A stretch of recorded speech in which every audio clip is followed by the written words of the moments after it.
So today I'm going to give a little tour of the 944 cylinder head. I've previously gone through the block and a lot of the components go into the short block. So the head, I've got a head here, nice and cleaned up. Goes on the engine so that this is the front. You can tell by this bulge here. This is the water return that goes to the water pump. Now remember when I showed the block, I showed how the water comes up through the water jacket in the block and up through the head, and then it flows towards the front of the head, and when the thermostat is closed, it goes down this port back into the water pump for the small loop, and when the thermostat is open, it's going to come out of this port here. There's a fitting, actually with the bleeder on top, that's going to bolt up to there, and that's where the water goes back to the radiator. And then this is a little bleed screw that you can unscrew when you're filling the system and to make sure all the air is bled out. And then back here, this is the little pipe that bolts into the back of the head, and this is the flow to the heater core for the heat. And so what we have here is I'm just cleaning this head up. This head is seemed to be in pretty good shape, so I am going to put new valve guide seals on it. Let me grab those. Be right back. Alright, found my little box of the valve guide seals. So this is just a little rubber seal, and this goes placed over this little brass insert, which is the valve guide, and it helps create an oil-proof seal so that oil doesn't go between the shaft and the guide and get sucked into the cylinder and cause a burning oil condition. So these will get pressed on. This is the exhaust port side of the engine.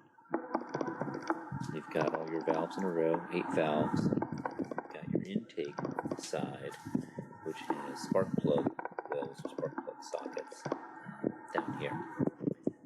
Turn this head over so you can see the other side.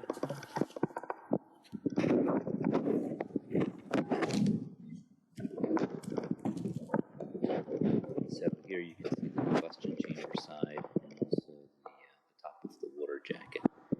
So the large valve is always the intake valve, and the small valve is the exhaust valve. The exhaust gases are hot and have a lot more energy. They flow faster. They flow through the opening without worry. So that's why intake openings are larger.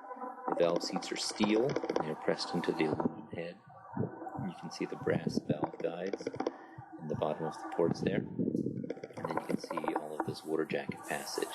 So this is all kind of like a hollow casting.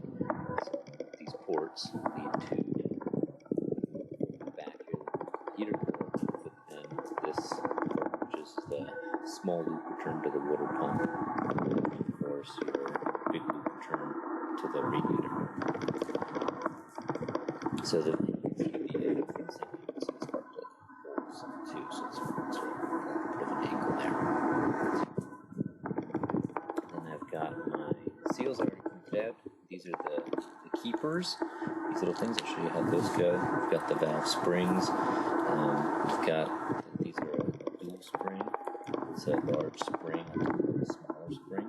And there's the seat, which is here, and then there's even some shims that help keep the spring, the installed height of the spring at a fixed constant, so you have the right amount of spring pressure. I guess due to manufacturing variances in the springs, they might have a little bit of different springiness. By shimming the bottom a little bit, we can put a little bit more preload compression on the springs to make sure the valves will have even spring pressure to open and close. Back here are the actual valves themselves. So I'll pull out a valve here.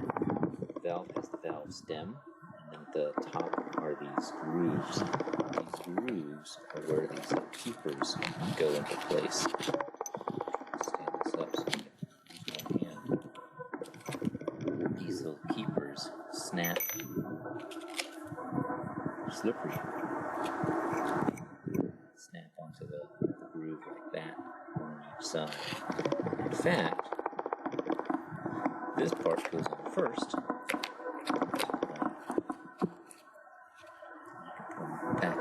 This goes over like that. And these little keepers go in place here. And the spring comes up. That little tapered opening in the top of the spring hat holds those keepers so that they can't come out. So to take the valves out of the head, we have to use a spring compressor, which holds the bottom of, or holds the head of the valve, pushes down on the springs here, pushes it down far enough that we can use our fingers or a magnetic tool to pull these keepers out. And then the valve slides right out.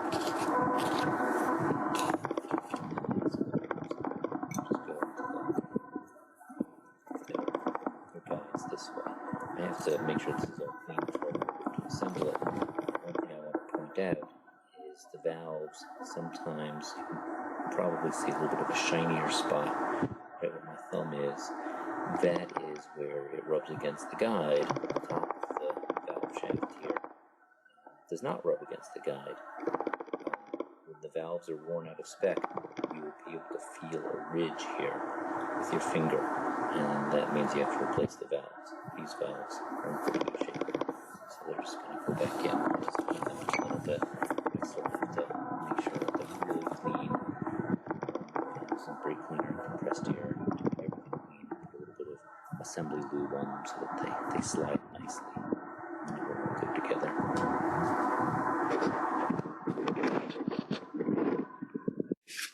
One more thing, I also brought a lifter over. So the lifter is actually what pushes the valve. It's got this little button on the inside of the lifter, and this is actually what pushes against the top of the valve, like that. And then the camshaft, the lobe of the camshaft, pushes down on top of the lifter. This is a hydraulic lifter. It's got a little hole in the side of it.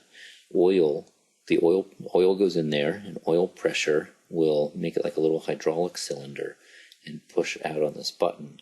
But the idea is if you don't need to adjust the lash for the valves. Older engines, you would have like a set screw, and you'd have to adjust it for the right amount of clearance, because as everything expanded, you didn't want your engine to hold your valves partially open when they were supposed to be fully closed. So the idea of the hydraulic lifters is the hydraulic pressure, the oil pressure, can take up the slack in this little piston. So this little piston can kind of spring in to make sure the valve's fully closed.